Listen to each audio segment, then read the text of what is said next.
بسم الله الرحمن الرحيم. الحمد لله وكفى وسلام على عباده الذين اصطفى أما بعد فأعوذ بالله من الشيطان الرجيم. بسم الله الرحمن الرحيم. باب المزمزة من اللبن. دودھ پینے کے بعد آپ مزمزہ کر سکتے ہیں. حدثنا قتيبة قال حدثنا الليث عن عقيل عن الزهري عن عبيد الله عن ابن عباس أن النبي صلى الله عليه وسلم شرب لبنا. پیغمبر علیہ السلام نے دودھ پیا. فدعا بماء، پھر پانی منگوایا. فمزمزہ، اور کلی کیا. وقال، اور پیغمبر نے کہا ان لہو دسما، اس کی چکناہٹ ہے، اسی وجہ سے میں نے یہ کلی کی. وفی الباب عن سہل بن سعد و ام سلمہ وقد رآ بعض اہل العلم، بعض علماء کا بھی یہ فتویٰ ہے، المزمزۃ من اللبن، کہ جب آپ دودھ پیتے ہیں اس کے بعد نماز کے لیے کھڑا ہونا چاہتے ہیں تو آپ مزمزہ کر سکتے ہیں، یعنی اپنے منہ کو صاف کرنا. وَهَذَا عِنْدَنَا عَلَى الْإِسْتِحْبَاب، یہ واجب نہیں ہے. وَلَمْ يَرَ بَعْضُهُمُ الْمَزْمَزَ مِنَ اللَّبَن، بعض علماء کہتے ہیں کہ یہ کوئی مستحب بھی نہیں ہے. باب فی کراہیت رد السلام غیر متوضئ. سلام سلام کا جواب کبھی مکروہ ہوتا ہے. وہ کس حالت میں سلام کا جواب مکروہ ہے، اس حوالے سے امام ترمذی. ویسے سلام کا جواب دینا فرض ہے. اللہ تعالیٰ کا ارشاد ہے یا ایھا الذین آمنوا اذا ضربتم فی سبیل اللہ فتبینوا ولا تقولوا لمن القى الیکم السلام لست مؤمنا. جو سلام کرتا ہے آپ ان کے اوپر مومن کا حکم لگا سکتے ہیں کہ یہ مسلم ہے. اور وَإِذَا حُيِّيتُم بِتَحِيَّةٍ فَحَيُّوا بِأَحْسَنَ مِنْهَا أَوْ رُدُّوهَا، جب آپ کے اوپر کوئی سلام کرے تو آپ اس سے بہتر جواب دے دے. وعلیکم السلام ورحمۃ اللہ وبرکاتہ ومغفرتہ، اسی طرح جواب دے دے ان کو. بے احسن منها اور ردوها، یا سیم وہی جواب دے دے جو اس نے سلام کیا. السلام علیکم، آپ کہتے ہیں وعلیکم السلام.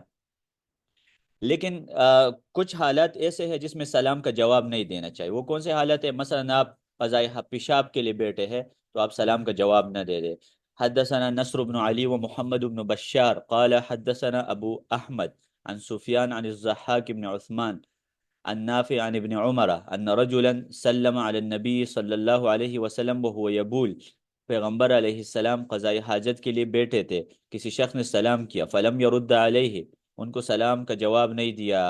وَإِنَّمَا يُكْرَهُ هَذَا عِنْدَنَا إِذَا كَانَ عَلى الْغَائِطِ وَالْبَوْلِ، یہ تب مکروہ ہے سلام کا جواب دینا جب آپ پیشاب کے لیے بیٹھے ہیں. وقد فسر بعض اہل العلم ذَلِكَ، اور یہ بہترین حدیث ہے. اور مہاجر ابن قنفذ کی حدیث بھی ہے اس حوالے سے، عبداللہ ابن حنزلہ کی حدیث بھی ہے، علقمہ ابن الفغوا کی حدیث ہے، صحابہ ہے سب. اور جابر اور برا کئی صحابہ سے منقول ہے. پھر بعد میں رسول اللہ نے جواب دیا تھا اور کہا تھا کہ انی کرہت ان اذکر اللہ علی غیر طہارہ، میں ناپسند کرتا ہوں کہ اللہ کا نام لے لو اور میں طہارت کے حالت میں نہیں ہو. اس لیے واش روم کے اندر بسم اللہ پڑھنا بھی صحیح نہیں ہے.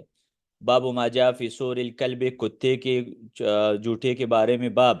حدثنا، ظاہر ہے نجس ہے، ناپاک ہے کتے کا، اور اس میں 7 مرتبہ آپ دھوئیں گے. احناف کہتے ہیں 3 مرتبہ، کیونکہ ان کے پاس ایک قاعدہ ہے کہ العبرۃ بما رآ. راوی جب ایک حدیث روایت کرتا ہے پھر اس کے خلاف فتویٰ دیتا ہے تو راوی کے فتوے پر عمل کیا جائے گا، نہ کہ حدیث پر. ابھی ابو ہریرہ رضی اللہ عنہ ہے نا، انہوں نے کہا کہ نبی صلی اللہ علیہ وسلم نے کہا کہ 7 مرتبہ برتن کو دھونا ہے، لیکن ابو ہریرہ کا اپنا فتویٰ ہے کہ 3 مرتبہ برتن کو دھونا ہے. احناف فتوے پر عمل کرتے ہیں، حدیث پر عمل نہیں کرتے. لیکن میں کہتا ہوں کہ ابو ہریرہ رضی اللہ عنہ سے 7 مرتبہ کا فتویٰ بھی ثابت ہے، اور جس میں ہے کہ 3 مرتبہ والا جو احناف جس پر عمل کرتے ہیں اس میں اسماعیل ابن عیاش راوی ہے. وہ روایتہم عن الحجازیین ضعیفہ، اور ان کی روایت حجازیین سے ضعیف ہے، تو اس کے سند صحیح نہیں ہے 3 بار دھونے کے حوالے سے. جو احناف کا جس پر عمل ہے صحیح حدیث کو چھوڑتے ہیں. حدثنا سوار بن عبد الله العنبري قال حدثنا المعتمر بن سليمان قال سمعت أيوب عن محمد بن سيرين عن أبي هريرة عن النبي صلى الله عليه وسلم أنه قال يغسل الإناء إذا ولغ فيه الكلب، برتن دھویا جائے گا جس میں کتا منہ داخل کرے. 7 مرات، 7 مرتبہ. 8 مرتبہ دھونا چاہیے، ایک بار مٹی سے دھو لے اور 7 بار. اولاہن اور اخراہن بالتراب، سٹارٹ میں یا اینڈ پہ مٹی استعمال کرے. وَإِذَا وَلَغَتْ فِيهِ الْهِرَّةُ غُسِلَ مَرَّةً، اگر بلی کسی برتن میں منہ داخل کرے ایک دفعہ دھو لے اس کو. هذا حدیث حسن صحیح، یہ صحیح حدیث ہے، وهو قول الشافعی، یہ شافعی کا قول ہے، اور احمد اور اسحاق کا۔ اچھا، امام ترمذی ابو حنیفہ کا تذکرہ نہیں کر رہا، یہ سوال میرا احناف سے ہے کہ امام ترمذی ابو حنیفہ کا تذکرہ کیوں نہیں کرتا یہاں پر اکثر، اس مسئلے میں دیکھیں ان کو اگنور کر دیا ہے، تو کچھ مسئلہ تو ہے نا بھائی صاحب۔ وقد روی هذا الحدیث من غیر وجہ عن ابی ہریرہ، یہ حدیث کئی اسانید سے ثابت ہے ابو ہریرہ سے، اور لیکن اس میں یہ تذکرہ نہیں ہے بخاری میں کہ بلی کے حوالے سے تذکرہ ہے۔ میرے خیال میں بلی اگر منہ داخل کرے تو پاک ہے نا، اس میں حدیث ہے ہمارے پاس ابو قتادہ کی کہ ایک بلی آئی اور ان کے برتن میں منہ داخل کر دیا، تو انہوں نے کہا کہ یہ تو پاک ہے، اس نے خود ان کو کہا کہ پیو، آپ پی سکتے، اور پھر اسی سے وضو بھی کر دیا تھا، اور پھر انہوں نے کہا کہ اس کے میرے خیال میں اس کے بیٹا کی بیوی تھی، اس کے کیا کہتے ہیں اس کو، ساس کہتے ہیں کچھ جو بھی ہے، تو ان کو کہا تھا کہ اس نے کہا کہ یہ تو بلی کیسے آپ کے برتن کے اندر منہ داخل کر رہی ہے اور آپ اسی سے وضو کر رہے، تو انہوں نے کہا کہ نبی صلی اللہ علیہ وسلم نے فرمایا انہا لیست بنجس، بلی ناپاک نہیں ہے، انما ہی من الطوافین علیکم، یہ تو گردش کر رہی ہے ہمیشہ۔ باب ما جاء فی سور الحرہ، ابھی الگ باب قائم کر رہا ہے نا، یہ آ گئی ہے نا الحمدللہ، وہ حدیث آ گئی جو میں بات کر رہا تھا، یہ ابھی آپ کے سامنے ہے یہ حدیث۔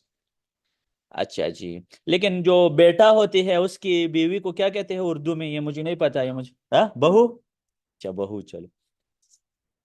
قال حدثنا اسحاق بن موسى الانصاري قال حدثنا معن قال حدثنا مالك بن انس عن اسحاق بن عبد الله عن حمیدہ بنت عبید بن رفاعہ عن کبشہ بنت کعب بن مالک، یہ کبشہ ایک عورت ہے، کعب بن مالک کی بیٹی تھی، وکانت عند ابن ابی قتادہ، اور یہ ابو قتادہ رضی اللہ عنہ کی بہو تھی، یہ کبشہ، ان ابا قتادہ دخل علیہا، کہ میرے پاس ابو قتادہ آیا گھر میں، قالت فسکبت له وضوءا، میں نے ان کے لیے برتن میں پانی ڈالا، بہو کہتی ہے، قالت کبشہ کہتی ہے فجاءت حرۃ تشرب، بلی آئی اور پینے لگی، فاصغى لها الاناء، ابو قتادہ نے برتن یوں کر دیا حتی شربت، کی بلی نے پی لیا، قالت کبشہ کہتے فرآنی انظر الیہ، میں اس کی طرف تعجب سے دیکھ رہی تھی، فقال، اس نے کہا اتعجبین یا بنت اخی، اے میرے بہو اور میرے بانجی صاحب، آپ تعجب کر رہی ہے، فقلت نعم، میں نے کہا جی ہاں، فقال ان رسول اللہ صلی اللہ علیہ وسلم قالت انہا لیست بنجس،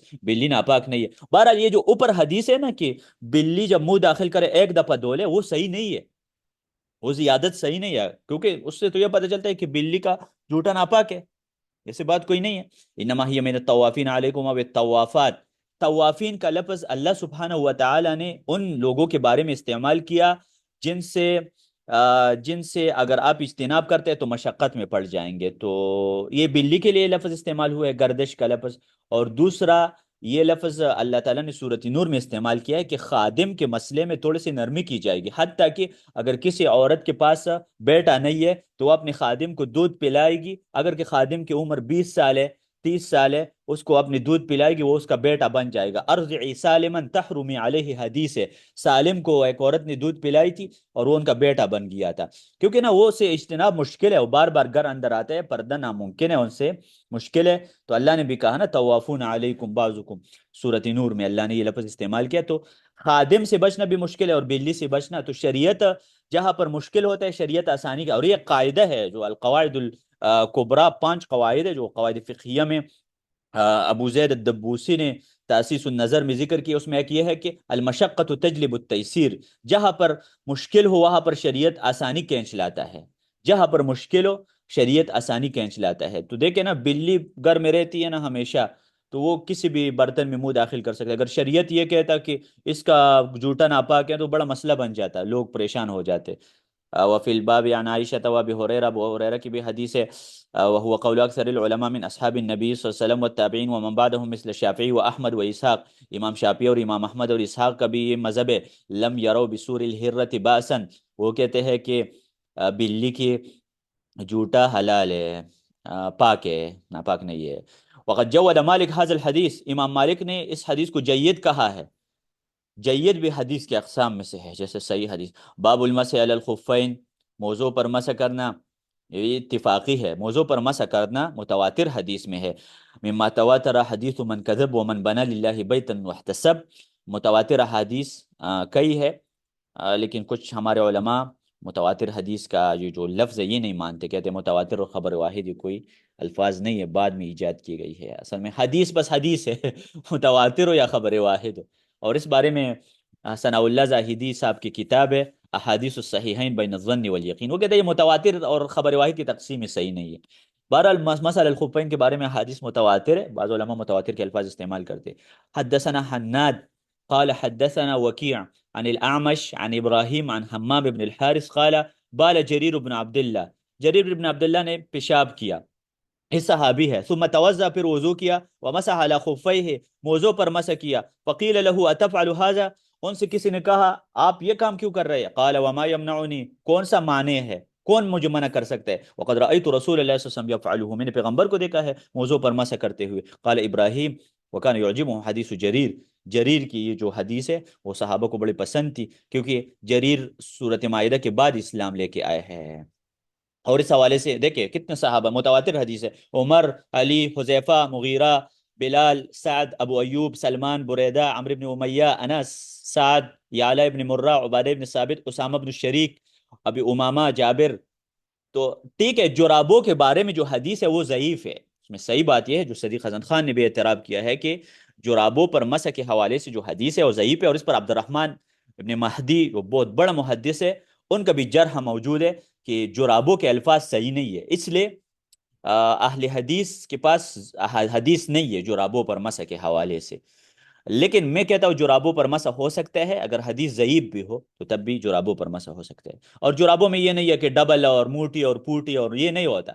حسن بصری کہتے ہیں کہ کانت خفاف الانصار لا تسلم من الخروق، جو ان کے موزے تھے نا اس میں بھی سوراخ ہوتا تھا، تب بھی ان کے اوپر تو سوراخ ہو جرابے میں جو بھی ہے اس پہ آپ مسح کر سکتے ہیں۔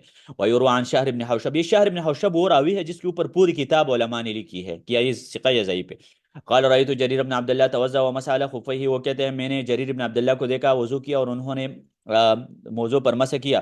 فقلت له في ذلك، میں نے ان سے کہا یہ آپ کیا کر رہے ہیں؟ انہوں نے کہا رأيت النبي صلی اللہ علیہ وسلم توضأ ومسح على خفیہ، میں نے پیغمبر کو دیکھا کہ موضوع پر مسح کیا، قبل المائدہ بعد المائدہ، سورۃ مائدہ سے پہلے یا سورۃ مائدہ کے بعد۔ اس نے کہا میں تو سورۃ مائدہ کے بعد مسلمان ہوا ہوں۔ وهذا حدیث مفسر لأن بعض من انکر المسح على الخفین تاولا المسح على الخفین كان قبل، کیونکہ بعض لوگ کہتے ہیں کہ ہم مسح کو نہیں مانتے ہیں کیونکہ سورۃ مائدہ کی آیات جب نازل ہوئی تو اس میں اللہ نے کہا تھا فاغسلوا وجوہکم وایدیکم الى المرافق وارجلکم، زبر کی قرات ہے، ارجلکم پھر عطف ہے وجوہکم پہ، اور وجوہکم چہرے کو ہم دھوتے ہیں نا تو قدموں کو بھی دھوئیں گے۔ تو کچھ لوگ جرابوں کے مسح کے اور موضوع کے مسح کے بھی منکر ہے، کہتے ہیں سورۃ مائدہ میں ہے کہ اپنے قدم کو دھو لے، اور یہ تو جریر کہتے ہیں کہ میں تو سورۃ مائدہ کے بعد مسلمان ہوا ہوں نا، تو اگر اس طرح ہوتا کہ یہ حکم منسوخ ہوتا، یہ تو نہیں ہے بات صحیح۔ باب المسح علی الخفین للمسافر والمقیم، مسافر کتنے دن تک مسح کرے گا؟ ظاہر ہے مسافر 3 دن تک، جس حدیث میں ہے کہ 7 دن تک کرے گا وہ صحیح نہیں ہے، بلوغ المرام میں ہے۔ اور مقیم 1 دن اور 1 رات، جو مثلا جو شخص مسافر نہیں ہے یا اس کے لیے ٹائم ہے، جرابوں پر بھی یہ مسح کرنے کا حکم ہے، یہ ٹائم ہے، توقیت ہے۔ حدثنا قتيبة قال حدثنا أبو عوان عن سعيد بن مسروق عن إبراهيم التميمي عن عمرو بن ميمون عن أبي عبد الله الجدلي عن خزيمة بن ثابت عن النبي صلی اللہ علیہ وسلم أنه سئل عن المسح على الخفين، پیغمبر سے پوچھا گیا کہ موضوع پر مسح کے بارے میں کیا خیال ہے؟ فقال، پیغمبر نے کہا للمسافر ثلاثة، مسافر کے لیے 3 دن ہے، وللمقیم یوم، اور مقیم کے لیے 1 دن اور 1 رات ہے۔ یہ ابو عبداللہ الجدلی، ان کا عبد بن عبد نام ہے، عبد الرحمن ابن عبد یا عبد ابن عبد جو بھی ہے۔ اور اس حوالے سے علی رضی اللہ عنہ کی حدیث ہے، ابو بکر کی ہے، ابو ہریرہ کی ہے، صفوان ابن عسال کی حدیث ہے۔ اور یہ میرے خیال میں صفوان ابن عسال وہ ہے فجر کی نماز کے لیے نہیں اٹھ سکتا، نبی صلی اللہ علیہ وسلم نے ان سے کہا تھا کہ اشراق کے بعد فجر کی نماز پڑھو 8 بجے۔ وہ ابن عمر، کیونکہ نیند آتی ہے نا، وہ دوائی وغیرہ شاید۔ وجریر حدثنا حناد قال حدثنا ابو الاحوص عن عاصم ابن ابی النجود عن زر بن حبیش عن صفوان بن عسال، صفوان بن عسال کہتے کان رسول اللہ یامرنا، پیغمبر ہمیں حکم دیتا تھا اذا کننا سفرا، جب ہم سفر میں ہو، اللہ ننزع خفافنا 3 ایام، کہ موضوع کو 3 دن تک نہ نکالے، الا من جنابت، مگر جنابت سے، ولکن من غیط و بول و نوم، جی مطلب یہ ہے کہ پیشاب وغیرہ کرنے سے موزے نہ نکالے یا نیند سے۔ قال علی بن المدینی، یہ حدیث ابراہیم نخعی نے نہیں سنی ہے، اس کے حوالے سے وہ بات کر رہے ہیں۔ وهو قول العلماء من اصحاب النبی صلی اللہ علیہ وسلم، یہ صحابہ کا قول ہے اور فقہا کا جیسے سفیان ثوری اور ابن مبارک ہے اور شافعی ہے جی، اور امام احمد وغیرہ اور اسحاق، وہ کہتے ہیں یمسح المقیم یومن ولیلتن، جو شخص مسافر نہیں ہے وہ ایک دن اور ایک رات مسح کر سکتے ہیں جی، والمسافر ثلاثت ایام، مسافر 3 دن مسح کرے گا۔ اور بعض علماء کہتے ہیں کہ نہیں، لم یوقتوا فی المسح علی الخفین، وہ کہتے ہیں جو مرضی ہے 10 دن مسح کر دو، بعض علماء کہتے ہیں، لیکن یہ صحیح نہیں ہے۔ میں نے کہا وہ بلوغ المرام کی جو حدیث ہے نا کہ 7 دن تک آپ مسح کر سکتے ہیں، وہ صحیح نہیں ہے، مسافر 7 دن تک نہیں کر سکتے۔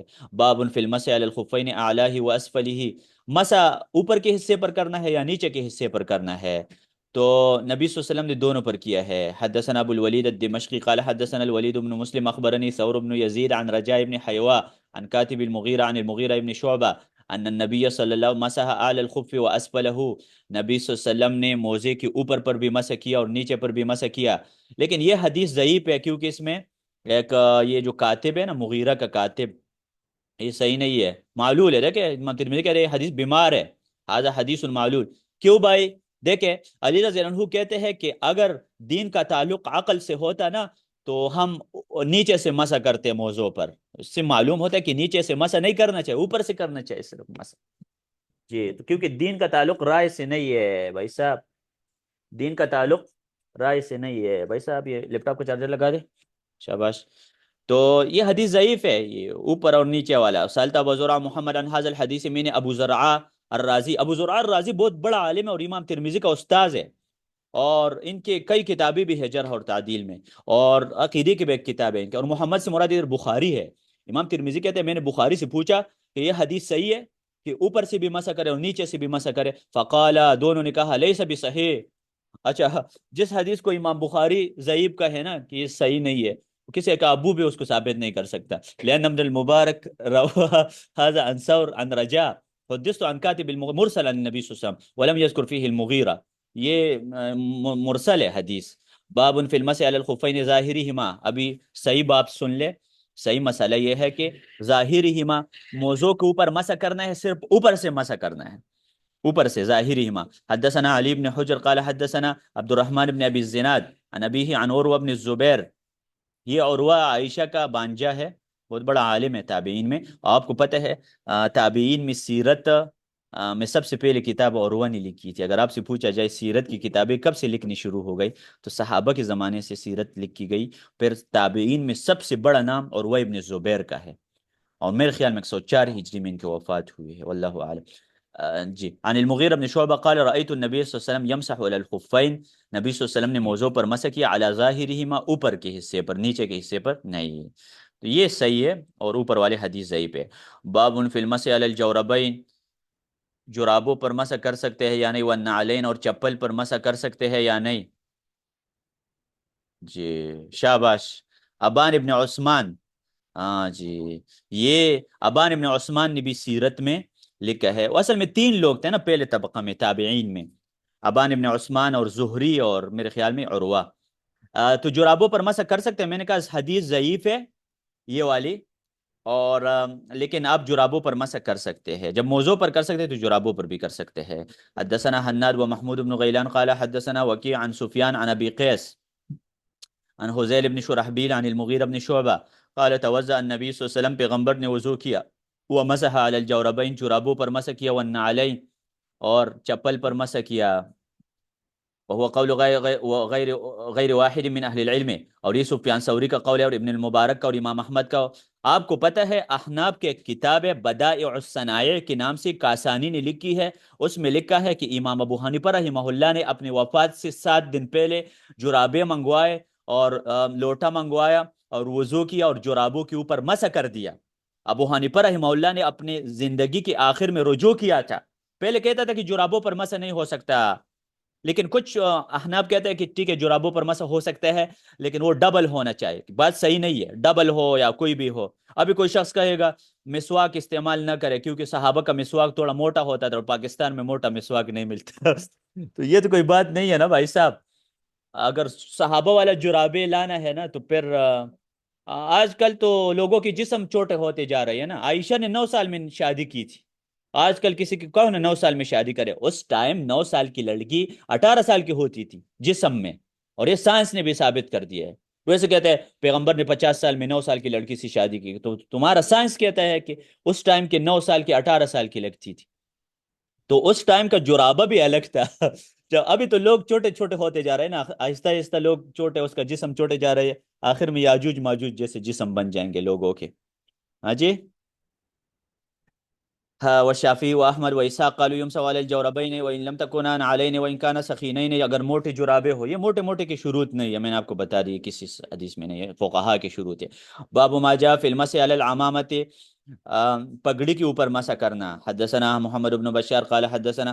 پگڑی اور خواتین کا اگر اس طرح دوپٹہ ہے نا، یا بوڑھے عورتوں کے کہ وہ سر سے نہیں نکال سکتی ہے بار بار، تو اس پر بھی مسح ہو سکتے. حدثنا، اور جبیرہ پر بھی مسح ہو سکتے، یعنی کسی جگہ زخم لگا ہے اور جبیرہ اس کے اوپر پٹی ڈالا ہے تو وہ پٹی کے اوپر بھی مسح ہو سکتے. حدثنا یحیی بن سعید القطان. لیکن جھوٹی پٹی نہ ہو، صحیح صحیح والا، کیونکہ کچھ لوگوں کا تھوڑا سا زخم ہو جاتے ہیں اور پٹی اتنا بڑا لگاتے ہیں کہ یہ کوئی بڑا ایکسیڈنٹ ہوا، ان کا جھوٹ بولتے. عن سلیمان التیمی عن بکر بن عبداللہ المزنی عن الحسن عن ابن المغیرہ ابن شعب عن ابیہ قال توضأ النبی صلی اللہ علیہ وسلم ومسح على الخفین والعمامہ. پیغمبر نے موزوں پر بھی مسح کیا اور پگڑی پر بھی مسح کیا. تو پیغمبر پگڑی باندھتے تھے، اہل حدیث رومال باندھتے ہیں سرخ، اور کچھ کہتے ہیں یہود کا طریقہ ہے رومال باندھنا، یہ تیالسہ ہے، یہود کا عمل ہے بس کہتے ہیں. اور پگڑی کبھی نہیں مانتے ہیں یہ لوگ، پتہ نہیں کیوں نہیں. ذکر محمد بن بشار فی هذا الحدیث فی موضع آخر انه مسح على ناصیته، پیغمبر نے پیشانی پر مسح کیا، وعمامته، اور اپنے امامہ پر. سمعت احمد بن حنبل یقول، امام احمد کہتے تھے ما رأیت بعین مثل یحیی بن سعید، یہ میں نے یحیی بن سعید القطان جیسے بڑا عالم نہیں دیکھا ہے جو اس حدیث میں ہے. جی، اور یہ حدیث بالکل صحیح ہے. وہ قول غیر واحد من اہل العلم، یہ بہت سارے علماء کا قول ہے، اور یہ اوزاعی کا قول ہے، امام احمد کا اور اسحاق کا. قالوا یمسح علی العمامۃ، پگڑی پر مسح. احناف کدھر گئے؟ شافعی اور امام احمد کا تذکرہ ہو رہا ہے، امام مالک کا بھی ہو رہا ہے، احناف کا نہیں ہو رہا. اور احناف تو ترمذی پڑھاتے بھی ہیں اپنے مدرسوں میں، پھر کہتے ہیں ہمارا امام کدھر گیا. وقال غیر واحد من اہل العلم من اصحاب النبی صلی اللہ علیہ وسلم لا یمسح علی العمامہ. بعض صحابہ کہتے ہیں پگڑی پر مسح نہیں ہو سکتا، مگر اگر سر پر مسح کرے اور پگڑی کو ساتھ ملا دے، سر پر مسح کر دے اور پگڑی کو ساتھ ملا دے، پھر ہو سکتا ہے. امام مالک کا قول ہے اور ابن مبارک اور شافعی کا. تو بہرحال علماء کی دو رائے ہے، کچھ کہتے ہیں کہ پگڑی پر مسح کر سکتے ہیں، بال کو بالکل ٹچ نہ کرے، کچھ کہتے ہیں کہ بال کو بھی ٹچ کر دے اور ساتھ پگڑی پر بھی مسح کر دے، یعنی تھوڑا سا بال ہو جائے اور تھوڑا سا پگڑی ہو جائے. ان النبی صلی اللہ علیہ وسلم مسح علی الخفین، پیغمبر نے خفین موضوع پر مسح کیا، والخمار، اور دوپٹے پر مسح کیا.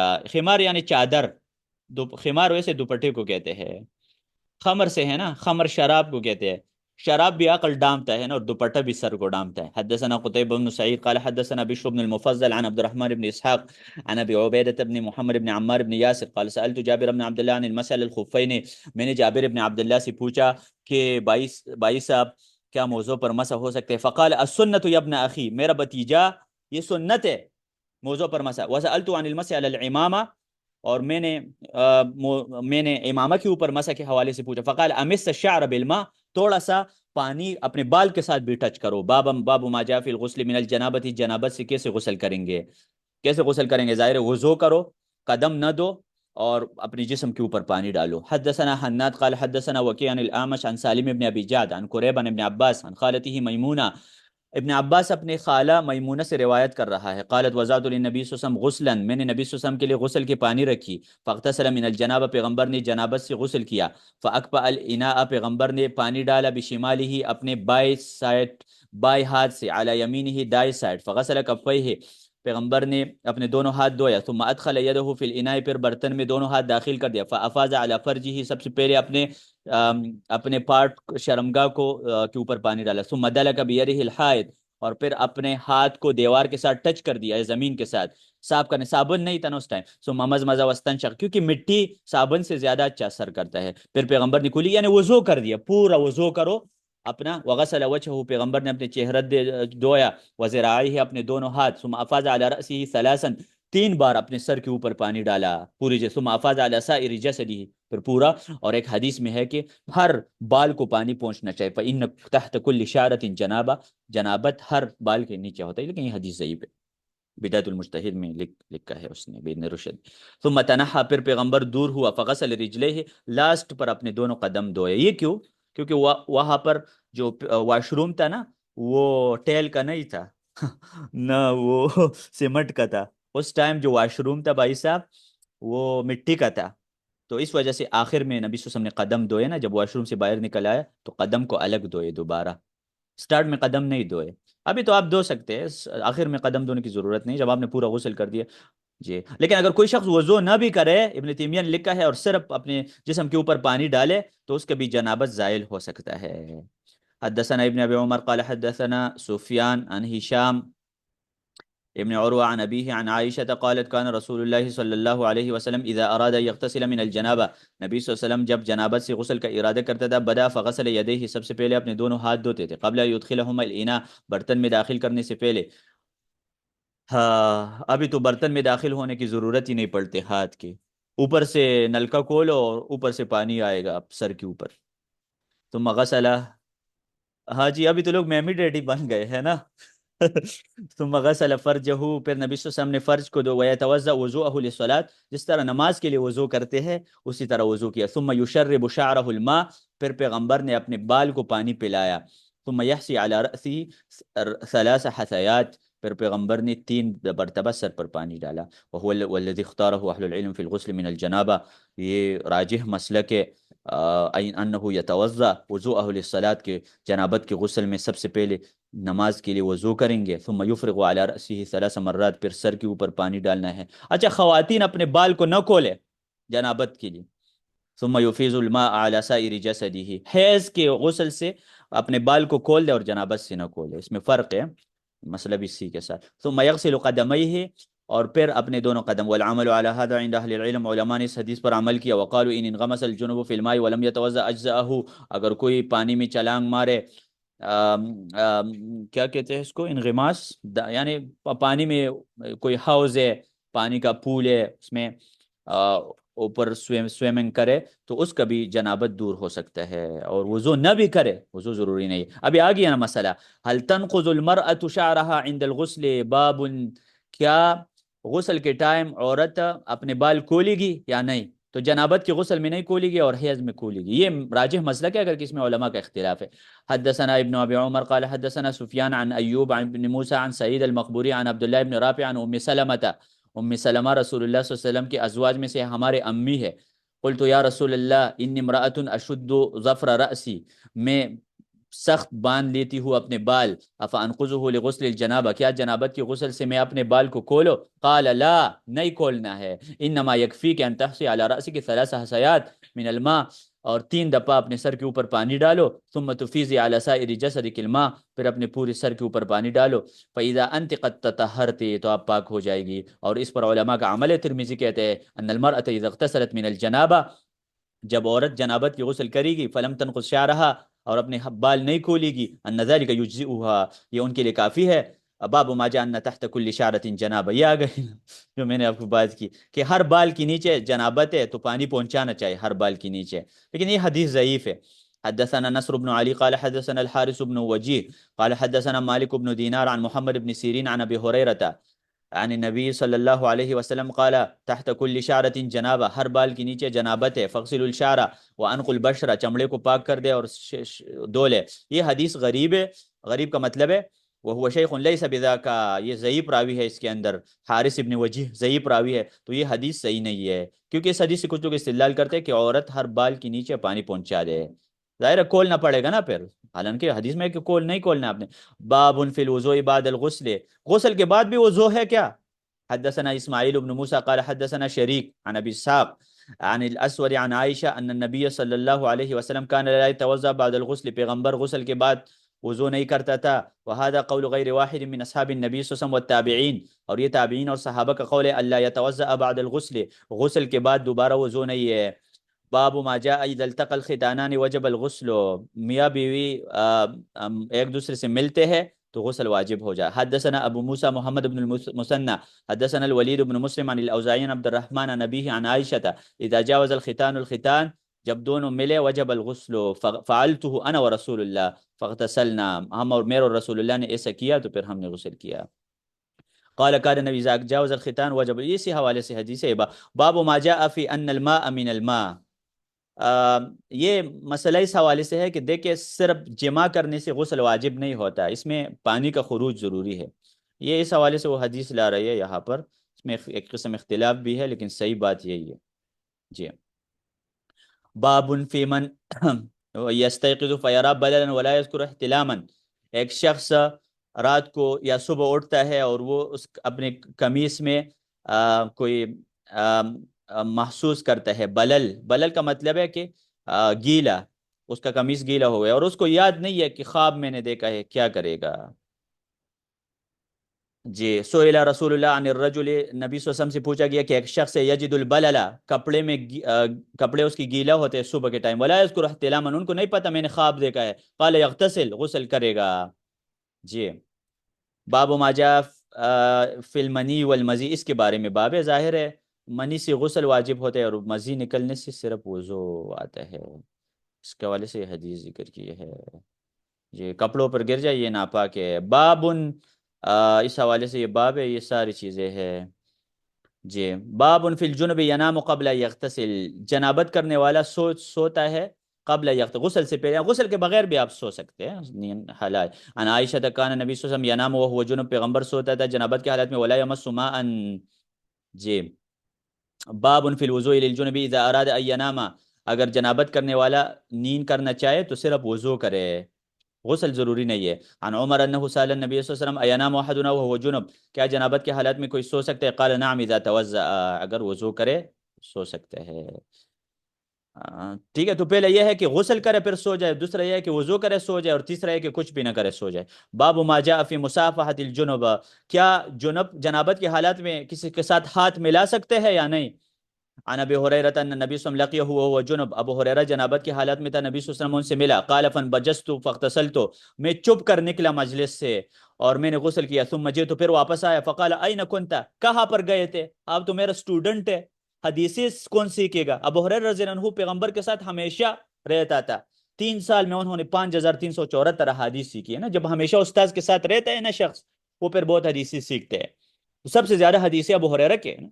او این ذهبت، کہاں گئے تھے؟ قلت انی کنت جنبا، میں تو جنابت کی حالت میں تھا اس لیے آپ کے ساتھ بیٹھنا پسند نہیں کیا. قال ان المسلم لا ينجس، مسلم کبھی ناپاک نہیں ہو سکتا، تو ان سے مصافحہ کر سکتے ہیں نا.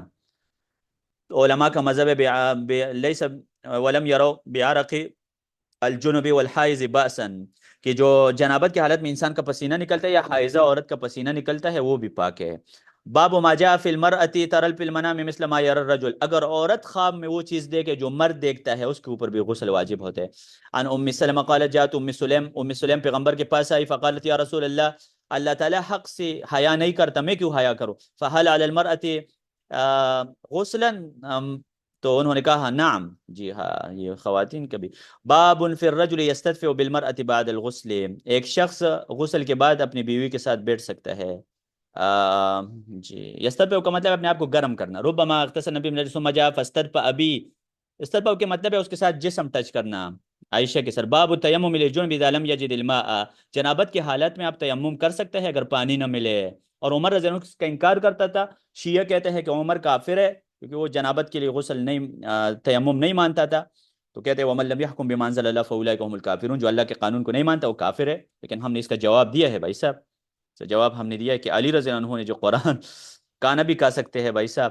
حدثنا محمد بن بشار و محمود بن غیلان عن خالد الحذاء عن ابی قلابہ عن ابی ذر ان السعید الطیب طہور المسلم، مٹی مسلمان کے لیے صفائی ہے. وَإِن لَمْ يَجِدِ الْمَاءَ 10 سنین، 10 سال بھی اگر پانی نہ ملے آپ مٹی سے تیمم کر سکتے ہیں. فَإِذَا وَجَدَ الْمَاءَ فَلْيَمَسْ بَشْرَتَهُ فَإِنَّ ذَلِكَ خَيْرٌ، اگر پانی مل جائے تو پھر آپ پانی سے وضو اور غسل کریں اور یہ آپ کے لیے بہتر ہے. تو یہ ہے کہ جنب کے لیے تیمم ہے. جنب کے لیے اس طرح تیمم ہے، ایک صحابی تھا عمار ابن یاسر کے نام سے، انہوں نے جنابت سے تیمم کیا تھا پورا، جس طرح آپ نے گدے کو دیکھا ہوگا یا جانور، اس طرح وہ پوری مٹی میں اپنے جسم کو خاک آلود کرتے ہیں، اسی طریقے سے انہوں نے بھی کیا تھا. تو نبی صلی اللہ علیہ وسلم نے کہا اس طرح نہیں کرنا ہے، جسم پر مٹی نہیں ڈالنا ہے، جس طرح آپ وضو کے لیے تیمم کرتے تھے نا اسی طرح کرو. باب فی المستحاضہ، مستحاضہ کے بارے میں باب ہے. استحاضہ اور حیض میں فرق ہے. حیض وہ خون ہوتا ہے جو رحم سے نکلتا ہے، مستحاضہ عورت کا خون نکلتا ہے رگ سے. تو یہ مستحاضہ عورت ناپاک نہیں ہے، یہ نمازیں پڑھے گی. عن عائشہ قالت جاءت فاطمہ بنت ابی حبیش الی النبی صلی اللہ علیہ وسلم، نبی صلی اللہ علیہ وسلم کے پاس آئی. فقالت یا رسول اللہ، اللہ کے رسول، انی امرأۃ استحاض، میرا خون نکلتا ہے. فادع الصلاۃ، رگ سے خون نکلتا ہے، نماز چھوڑوں گی. لا انما ذلك عرق، نماز نہیں چھوڑنا ہے، حیض تو نہیں ہے. یہ تو رگ ہے، ولیس بالحیضہ فاذا اقبلت الحیض فدعی الصلاۃ، حیض کے دنوں میں 8-10 دن وہ آپ نماز نہ پڑھو، اس کے بعد اگر کہ خون نکل بھی رہا ہے تو وہ استحاضہ ہے، یہ کبھی مکس ہو جاتے ہیں، آپ کو پتہ ہے مسئلے۔ باب ما جاء ان المستحاضہ تتوضا لكل الصلاۃ، نماز پڑھی گی مستحاضہ عورت ہر نماز کے لیے وضو کرے گی۔ ان النبی صلی اللہ علیہ وسلم قال فی المستحاضہ تدعو صلاۃ ایام اقرائها، جب حیض آئے گی تو اس دنوں میں نماز نہیں پڑھے گی، ثم تغتسل وتتوضا عند كل صلاۃ، پھر ہر نماز کے لیے وضو کرے گی، اور وتصوم وتصلی، روزے بھی رکھے گی اور نماز بھی، اگر کہ خون نکل آئے وہ کوئی مسئلہ نہیں ہے، کیونکہ وہ تو باب فی المستحاضہ بین الصلاتین بغسل واحد، لیکن دو نمازوں کو اکٹھے پڑھی گی، کیونکہ بار بار وضو مشکل ہے، تو دو نمازوں کو اکٹھے پڑھی گی، مغرب اور عشاء اور ظہر اور عصر۔ ہم نبی انتجا قال كنت استحاض حیضة كثيرة شدیدة، میرا خون نکلتا تھا، فاتیت النبی صلی اللہ علیہ وسلم استفتیہ، میں پیغمبر کے پاس آئے، فوجته فی بیت اختی، وہ میرے بہن کے گھر تھا، زینب، یہ زینب کی بہن ہے نا حمنا، انہوں نے بھی عائشہ پر تہمت لگانے میں شرکت کی تھی نا، ان الذين جاءوا بالافك عصبة منكم لا تحسبوه لا تحسبوه شرا لكم یا رسول انی استحاض حیضة فما تأمرنی فقد منعتنی الصيام والصلاة، لوگوں نے تو مجھے منع کیا ہے کہ روزے بھی نہ رکھو، قال انا انعت لك القرص فانه يذهب الدم، قالت هو قسم ذلك فتلجمي فتخذي ثوبا واقسم انما سج سجا، یہ ایک طویل حدیث ہے۔ وہ بہرحال انہوں نے کہا کہ نبی صلی اللہ علیہ وسلم نے ان کو کہا کہ عصر اور مغرب اور عشاء کی نماز اکٹھے پڑھو۔ جی حمنہ بنت جہش، یعنی نبی صلی اللہ علیہ وسلم نے ان سے کہا نا کہ آپ دو نمازوں کو اکٹھے کریں، دو نمازوں کو، تو استحاضہ عورت یہ دو نمازوں کو اکٹھے کرے گی، اس حوالے سے تفصیل ذکر کیا ہے، اس میں احناف نے یہ مسئلہ اتنا مشکل بنایا ہے، آسان سے مسئلہ ہے۔ باب فی المستحاضۃ انها تغتسل عند كل صلاۃ، ہر نماز سے پہلے غسل بھی کر سکتی ہے، ویسے وضو بھی کافی ہے۔ استفتت ام حبیبہ بنت جحش فقالت انی استحاض، میرا استحاضہ ہے، کیا میں نماز چھوڑوں گی؟ نبی صلی اللہ علیہ وسلم نے کہا نماز نہیں چھوڑنا ہے، فکانت تغتسل لكل صلاۃ، ہر نماز سے پہلے غسل کرتی تھی۔ باب ما جاء فی الحیض انها لا تقضی الصلاۃ، حائضہ عورت نماز کی قضا نہیں دی گی اور روزے کی قضا دی گی۔ حدثنا قتيبة قال حدثنا حماد بن زيد عن ايوب عن ابي قلابة عن معاذة ان امرأة سألت عائشہ، یہ معاذہ یہ تابعی ہے اور عائشہ کی شاگرد تھی نا، بہت بڑی خاتون ہے یہ، ٹھیک ہے جی، معاذہ بنت عبداللہ العدویہ، ان امرأة سألت عائشہ، ایک عورت نے، یہ عورتیں بھی فضول سوالات پوچھتی ہیں، ایک عورت نے عائشہ سے سوال پوچھا، اتقضی احدانا صلاتها ایام محیضتها، کیا ہم نماز کے قضا کر دیں گے حیض کے بعد؟ فقالت احروریت انت، کیا آپ خوارج میں سے ہے؟ عراق سے آئی ہے آپ؟ حروریہ خوارج کا ایک فرقہ ہے، کیونکہ خوارج کہتے ہیں نا کہ حائضہ عورت بعد میں روزے بھی رکھے اور نماز بھی پڑھے، تو عائشہ نے کہا فقط کانت احداہن فلا نؤمر بقضاء، نبی صلی اللہ علیہ وسلم نماز کے قضا کا حکم نہیں دیتے تھے، آپ کون ہیں آپ ہمیں بتاتے؟ جی تو دیکھیں ابھی اس میں اللہ سے آپ سوال نہیں کر سکتے کہ اللہ ہم کیوں روزے بعد میں رکھتے ہیں اور نماز بعد میں نہیں پڑھتے ہیں، یہ کویشچن اللہ سے، لا یسأل عما یفعل، اللہ سے کویشچن نہیں کیا جائے گا۔ خوارج کہتے ہیں کہ دونوں کی قضا ضروری ہے۔ باب ما جاء فی الجنب والحیض انہما لا یقرآن القرآن، کیا جنابت کی، یہ کویشچن اکثر لوگ کرتے ہیں، جنابت کی حالت میں، حیض کی حالت میں قرآن پڑھے گی اور حافظہ صاحبہ قرآن پڑھائے گی، میں تو موبائل میں پڑھ رہی ہوں، یہ سوالات بہت لوگ، ابھی دیکھیں جواب سن لے اس کے بعد، ٹھیک ہے، یہ جواب سن لے۔ حدثنا علی بن حجر والحسن بن عرفہ قال حدثنا اسماعیل بن عیاش، یہ اسماعیل بن عیاش شام کا محدث ہے لیکن حجازین سے ان کی روایت ضعیف ہے، عن ابن عمر عن النبی صلی اللہ علیہ وسلم قال لا تقرأ الحائض، حائض قرآن نہیں پڑھے گی، ولا الجنب شیئا من القرآن، نہ جنابت کرنے اور قرآن نہیں پڑھے گی، بھائی صاحب قرآن کو نہ پکڑنا جائز ہے نہ موبائل سے پڑھنا، کچھ بھی جائز نہیں، لا یقرأ الجنب ولا الحائض وهو قول اکثر اہل العلم، یہ علماء کا قول ہے، سفیان ثوری کا، ابن مبارک کا اور شافعی کا اور احمد کا، اور کہتے ہیں احناف کی در گئے، یہ تو ترمذی سے پوچھے نا، کہتے ہیں اہل حدیث احناف کی دشمن ہے، تو یہ تو ان سے پوچھے نا کہ کیوں نہیں ذکر کیا، لا تقرأ الحائض ولا الجنب من القرآن شيئا جی حائضہ عورت اور جنابت کے والا قرآن نہیں پڑھے گا، ٹھیک ہے جی، اور سبحان اللہ اور الحمدللہ لا الہ الا اللہ پڑھ سکتی ہے، اور امام بخاری کہتے ہیں اسماعیل ابن عیاش جب اہل حجاز سے روایت کرے منکر حدیث ہے، میں نے بتا دیا تھا آپ کو پہلے سے، اسماعیل ابن عیاش حدیث میں ہے جس میں کہ ابو ہریرہ کہتے ہیں کہ 3 بار برتن دھونا ہے منہ کتے کے۔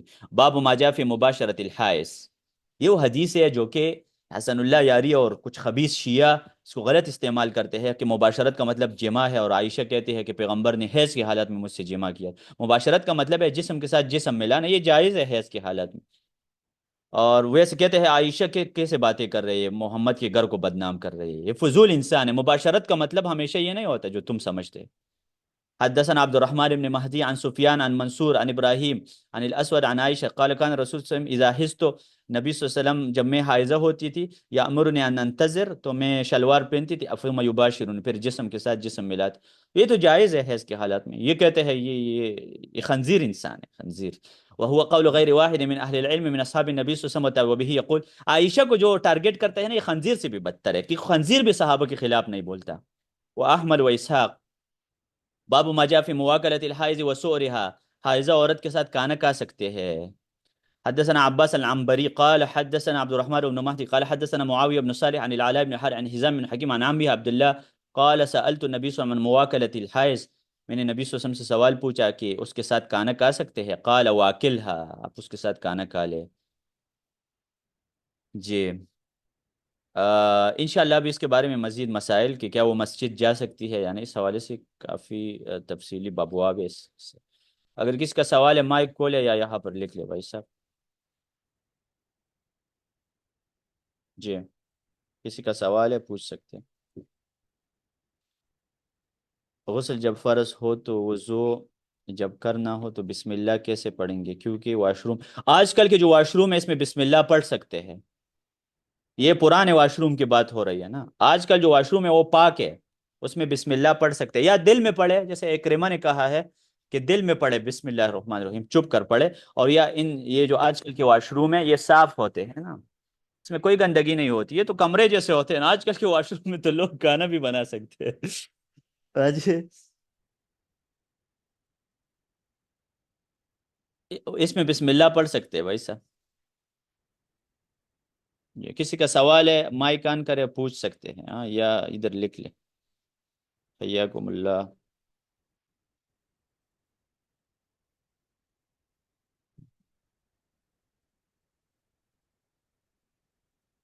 جی واش روم کے باہر پڑھ کر کریں گے تو ٹھیک ہے، باہر وضو کرے. لیکن اگر واش روم کے اندر کریں تب بھی بسم اللہ پڑھ سکتے ہیں. بسم اللہ کے بغیر وضو نہیں ہوتا.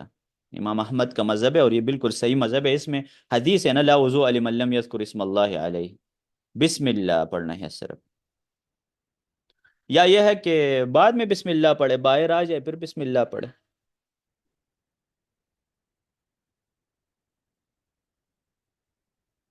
جو کہتے ہیں کہ بسم اللہ والی حدیث ضعیف ہے نا، تو وہ بھی ٹھیک نہیں ہے، کیونکہ حافظ ابن حجر نے تلخیص الحبیر میں اس کی 15 اسانید ذکر کی ہے تقریباً.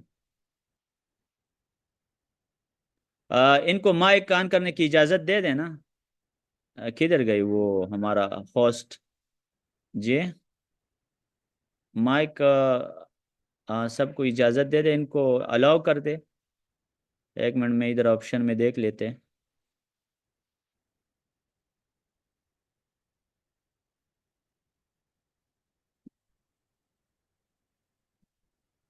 میں نے آپ کو بتا دیا نا کہ حیض کے حالت میں عورت نہ قرآن نہیں پڑھ سکتی ہے نہ پڑھا سکتی ہے. سٹاپ کر دے اس کو.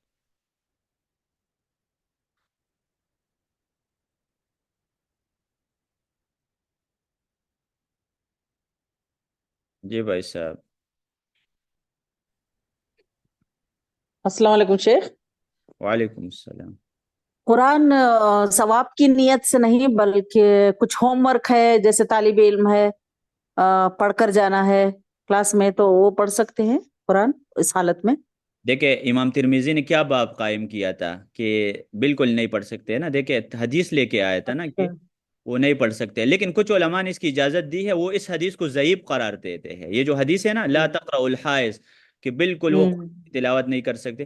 تو بعض علماء نے جو تعلیم دینے والے عورت ہے اس کو اجازت دی ہے. اگر آپ اس پر ان علماء کے فتوے پر عمل کریں تو آپ گناہگار نہیں ہیں انشاءاللہ. کیونکہ وہ علماء کہتے ہیں یہ حدیث ضعیف ہے جس میں ہے کہ حائضہ عورت تلاوت نہیں کر سکتی ہے. بالکل یہ حدیث ضعیف ہے. اور صحیح بات یہی ہے کہ حدیث ثابت نہیں ہے. یہ والی جو حدیث ہے آپ دیکھ سکتے ہیں یہاں پر دیکھ لے. اخرجہ ابن ماجہ والبیہقی یہ نیچے تخریج لکھا ہے. وضعفہ الالبانی، دیکھ سکتے ہیں آپ یہ دیکھ سکتے ہیں آپ یہ ضعیف ہے. شیخ البانی نے 118 نمبر پر اس کو ضعیف قرار دی ہے. تو جس جزاک حدیث اللہ خیر. جی بہت سارے معلومات ہوئے.